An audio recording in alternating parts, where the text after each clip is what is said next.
दोस्तों, क्या कभी आपके जहन में यह सवाल आया है कि हजरत आदम अलैहिस्सलाम से पहले यह जमीन कैसी थी? क्या यहाँ कोई मखलूक बसती थी? ये दुनिया कब शुरू हुई? हजारों साल पहले अल्लाह के कलीम हजरत मूसा अलैहिस्सलाम ने भी बारगाह इलाही में ठीक यही सवाल किया था। उन्होंने अर्ज की, ऐ मेरे मालिक, मैं यह जानना चाहता हूं कि तूने यह दुनिया कब बनाई और अब तक इस जमीन पर कितने और कैसे कैसे दौर गुजर चुके हैं। तो अल्लाह ताला ने अपने प्यारे पैगंबर को जमीन की वह तारीख बताई जिसे सुनकर अक्ल दंग रह जाती है। क्या आप जानते हैं सबसे पहले जमीन पर कौन सी अजीब और गरीब मखलूक बसती थी? जिन्नात के बादशाहों को कितने साल तक हुक्मरानी का मौका मिला? और वह कौन सा राज था जिसने इबादत गुजार अजाजील को हमेशा के लिए शैतान बना दिया गया? अल्लाह ताला ने इस कायनात के राजों पर से पर्दा उठाते हुए हजरत मूसा अलैहिस्सलाम को क्या फरमाया, यह जानने के लिए आपसे गुजारिश है इस वीडियो को आखिर तक जरूर देखिएगा। एक दिन हजरत मूसा अलैहिस्सलाम ने अल्लाह की बारगाह में अर्ज करने लगे, ऐ जहानों के पालने वाले रब, मैं यह जानना चाहता हूं कि तूने यह दुनिया कब बनाई है और अब तक इस जमीन पर कितने और कैसे कैसे दौर गुजर चुके हैं। अल्लाह रब्बुल इज्जत की तरफ से जवाब आया, ऐ मूसा, तुम मेरे इल्म के बहुत गहरे राज को जानना चाहते हो, इसे रहने दो। लेकिन हजरत मूसा अलैहिस्सलाम ने बद्दे प्यार और आजिजी से दोबारा अर्ज करने लगे, मेरे मालिक, यह सच है कि यह तेरा राज है, लेकिन मेरी ख्वाहिश है कि मुझे इसका इल्म हो जाए। मुझसे नाराज न होना, बस मुझे बता दे। बस यह कहना था। अल्लाह ने वह राज खोला और फरमाया, ऐ मूसा, मैंने इस दुनिया को बनाने के बाद से अब तक लाखों सालों में इसे 10 मुख्तलिफ दौरों से गुजारा है। सबसे पहले मैंने इस जमीन को 50,000 साल तक बिल्कुल वीरान रखा, फिर इसे आबाद किया और अगली मखलूक को 50,000 साल तक यहाँ रखा। तुम जानते हो वह मखलूक कैसी थी? इरशाद हुआ वह दिखने में गाय और बैल जैसी थी, लेकिन उनके पास बहुत अक्ल थी। वह अक्लमंद तो थे, मेरा दिया हुआ रिस्क भी खाते थे, लेकिन अफसोस उन्होंने कभी मेरी इबादत नहीं की, हालांकि मैंने सारी कायनात को अपनी इबादत के लिए बनाया है। जब उनकी नाफरमानी हद से बढ़ गई तो मैंने एक ही पल में इस पूरी मखलूक को खत्म कर दिया। इसके बाद फिर 50,000 साल तक यह जमीन वीरान पड़ी रही। फिर मैंने इस जमीन पर दरिया बहा दिए और 50,000 साल तक पानी बहता रहा। फिर मैंने इन दरियाओं को खुश्क करने का फैसला किया, और इसका तरीका क्या था?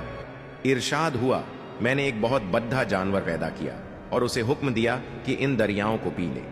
हैरत की बात यह है कि उस जानवर ने एक ही सांस में सारे दरिया पी लिए।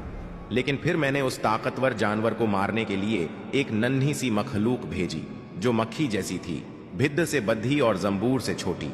इसने उस बद्धे जानवर को डंक मारा और वह वहीं हलाक हो गया। इसके बाद फिर जमीन 50,000 साल तक वीरान रही। फिर मैंने जमीन पर नरकुल, एक किस्म की घास पौधा, उगा दी और पूरी जमीन इससे भर गई। फिर मैंने कछुओं को पैदा किया और हुक्म दिया कि इस घास को खा जाओ। उन्होंने सब कुछ खा लिया। जब काम खत्म हुआ तो मैंने उन्हें भी एक लम्हे में फना कर दिया। इसके बाद जमीन फिर 50,000 साल वीरान रही। फिर मैंने इसे दोबारा आबाद किया, कुछ और मखलूकात बनाई और फिर खत्म कर दी। लेकिन इसके बाद एक अजीब दौर आया। मैंने इस जमीन पर चांदी के लाखों शहर बनाए और इन शहरों में सोने के लाखों महल बनाए। मैंने इन महलों को लाई, खरदल राई के दानों से भर दिया जो शहद से ज्यादा मीठे और बर्फ से ज्यादा सफेद थे। फिर मैंने एक अंधा परिंदा पैदा किया और उसे हुक्म दिया कि इन दानों को खाए। वह परिंदा हर साल सिर्फ एक दाना खाता था। इसी तरह वक्त गुजरता गया, फिर मैंने उसे भी मौत दे दी।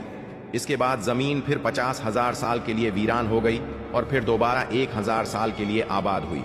लेकिन दोस्तों, यह तो अभी शुरुआत थी।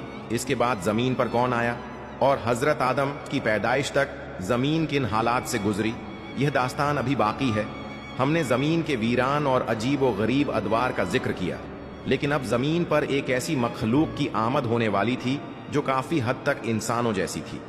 हजरत आदम अलैहिस्सलाम की पैदाइश से बहुत पहले अल्लाह ताला ने इस जमीन पर 2 अहम मखलूकात पैदा की, जिन्न और नसनास। आपके जहन में यह सवाल जरूर पैदा होगा कि जिन्न और नसनास क्या थे? तो इसका जवाब यह है, जिन्न वह मखलूक थी जो आग के शोलों से बनी थी और वह अपनी शक्ल बदलने की ताकत रखते थे, जबकि नसनास एक अजीब मखलूक थी जिनका आधा जिस्म इंसान जैसा और आधा जानवर जैसा था। उनका सबसे पहला बद्धा बादशाह या सरदार, जिसका नाम सोमा या तारतूश था, उसकी नस्ल जमीन के कोने कोने में फैल गई। جب ان کی آبادی بہت بڑھ گئی تو اللہ نے ان پر اپنا قانون اور شریعت نازل کی کہ اب تمہیں میری اطاعت کرنی ہوگی۔ شروع میں تو یہ سب بہت نیک رہے، اللہ کا حکم مانتے رہے۔ یہ دور کوئی چھوٹا موٹا نہیں تھا، بلکہ 36,000 سال تک انہوں نے سکون سے حکومت کی۔ لیکن پھر ان میں بغاوت اور شرارت آ گئی، انہوں نے اللہ کی نافرمانی شروع کر دی۔ نتیجہ یہ ہوا کہ اللہ کا عذاب آیا اور ان کے بادشاہ اور نافرمان لوگوں کو دردناک طریقے سے ہلاک کر دیا گیا۔ اللہ نے ان میں سے جو نیک اور فرمانبردار جنات بچے تھے ان کو باقی رکھا۔ ان میں سے ایک نیا بادشاہ بنایا گیا جس کا نام حلیائش تھا۔ ایک بار پھر وہی ہوا، 36,000 سال تک سب ٹھیک رہا، پھر وہی سرکشی اور وہی تباہی۔ اس کے بعد تیسرا بادشاہ میکا آیا۔ اس کے دور میں بھی 36,000 سال بعد قوم بگڑ گئی اور اللہ نے انہیں بھی تباہ کر دیا۔ اب چوتھی بار اللہ نے حاموس نامی ایک جن کو بادشاہ بنایا۔ یہ بہت ہی نیک اور سمجھدار بادشاہ تھا۔ اس نے اپنی قوم کو نیکی کی بہت دعوت دی اور برائی سے روکا۔ جب تک حاموس زندہ رہا امن رہا، لیکن جیسے ہی اس کا انتقال ہوا جنات نے زمین پر وہ اودھم مچایا جس کی مثال نہیں ملتی۔ قتل و غارت عام ہو گئی اور اللہ کے قانون کا مذاق اڑایا جانے لگا۔ اللہ نے انہیں سدھرنے کا موقع دیا، یہاں تک کہ ایک اور لمبا دور 96,000 سال گزر گیا مگر وہ نہ مانے۔ اب اللہ کے قہر کا وقت تھا۔ اللہ نے آسمان سے فرشتوں کی ایک فوج زمین پر اتاری۔ حکم یہ تھا کہ تمام باغی اور سرکش جنات کو ختم کر دیا جائے، اور جو ابھی چھوٹے ہیں یا سمجھ بوجھ نہیں رکھتے انہیں قید کر لیا جائے۔ فرشتوں نے زمین پر صفایا کر دیا، صرف وہ جنات بچے جو سمندر کے جزیروں میں چھپ گئے تھے۔